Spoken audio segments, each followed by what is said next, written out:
El algoritmo de la burbuja es uno de los más simples y sencillos de recordar, pero no tan eficientes en términos de procesamiento. Es uno de los algoritmos más sencillos a la hora de recordarlos y también de entenderlos. A mí personalmente me gusta bastante y se suele enseñar como uno de los primeros métodos de ordenamiento cuando estamos aprendiendo programación.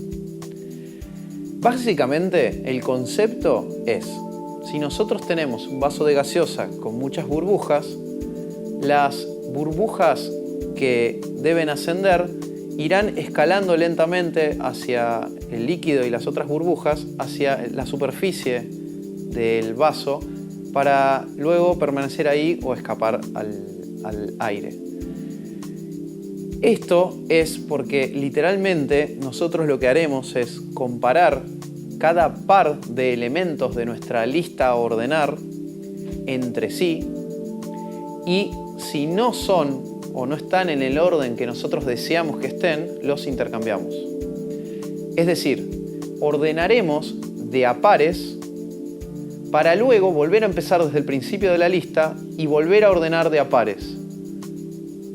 Lo que sucede es que naturalmente cada par se ordena entre sí y luego queda desordenada la lista nuevamente. Por eso volvemos a empezar desde el principio para volver a ordenar cada par desordenado. Lo peor que nos puede pasar en términos de eficiencia con este algoritmo es que ya esté ordenado. O bien que el único número desordenado sea el último o el anteúltimo de la lista.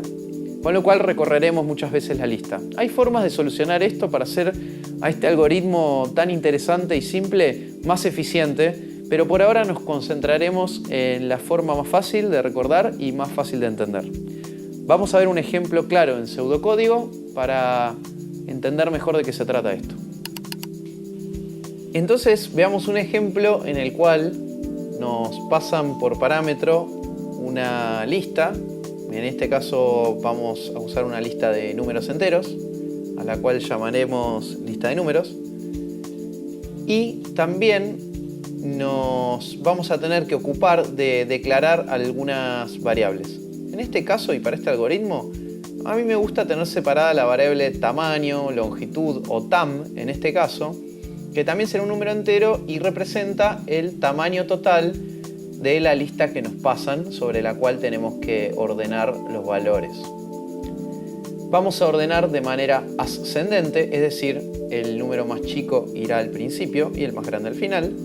Y para hacer eso tenemos una regla mnemotécnica bastante interesante. Ponemos un for adentro de otro, es decir, usamos la anidación de fors.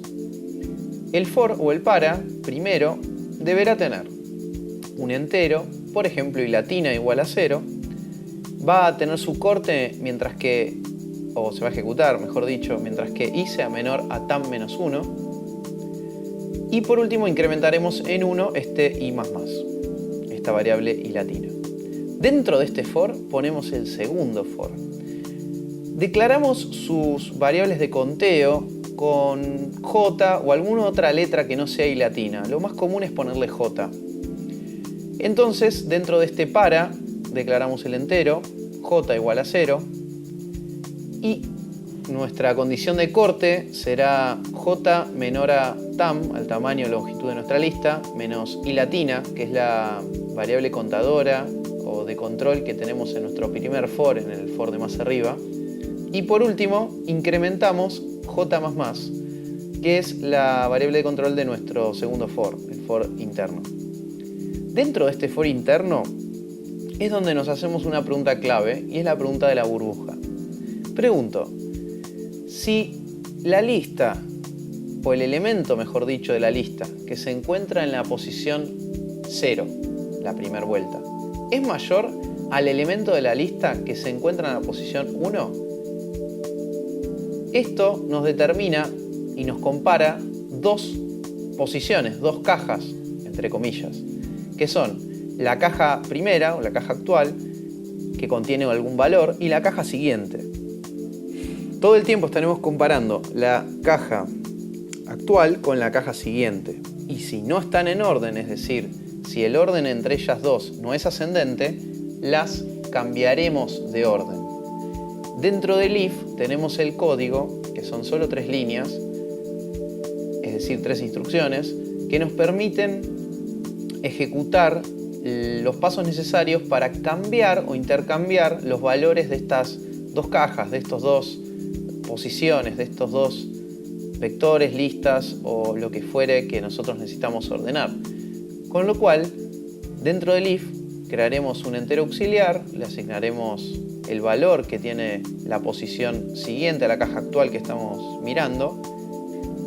Entonces a la caja siguiente le asignamos el valor de la caja actual y por último a la caja actual le asignamos el valor de nuestra variable auxiliar que contenía el valor original de la caja siguiente. Esto es bastante clásico y se hace o se crea esta variable auxiliar para no perder o no pisar el valor que contenía nuestra celda de memoria de la posición siguiente a la cual estamos analizando actualmente, o sea, en este caso de j+1. Como pueden ver, a través de las vueltas o los ciclos en los cuales se repetirá el for interno y el for externo, el vector quedará al fin de la ejecución de ambos perfectamente ordenado en forma ascendente, o si en nuestra pregunta, en nuestro if, en nuestro si, nosotros en vez de poner un mayor, un operador relacional de mayor, ponemos un operador relacional de menor, nos quedará ordenado de forma descendente. Ese es el único truco y el único secreto para ordenar de manera descendente en vez de ascendente con este algoritmo que acabamos de ver, con estos pasos. Cabe destacar que este algoritmo no es el más eficiente de todos los algoritmos de ordenación, pero sí es muy importante para empezar a entender cómo hacemos para mover números o valores de una posición a la otra, cómo preguntar por igualdad, por mayor o igual, por menor o igual, y para entender rápidamente y de memoria cómo ordenar ascendente o descendentemente un conjunto de datos que nos brindan.